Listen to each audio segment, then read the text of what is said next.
Eto, dito tayo sa baryo ngayon. Ito yung bugnay. Nagsisipaghinugan na sila guys. Ang daming bunga. Gagawin natin itong bugnay wine. Yan. Nung bata tayo, itong kinakain natin.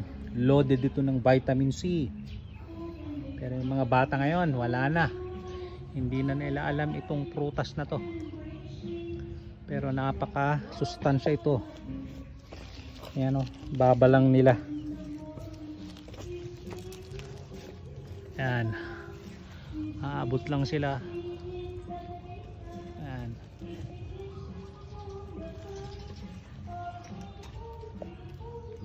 Dami guys.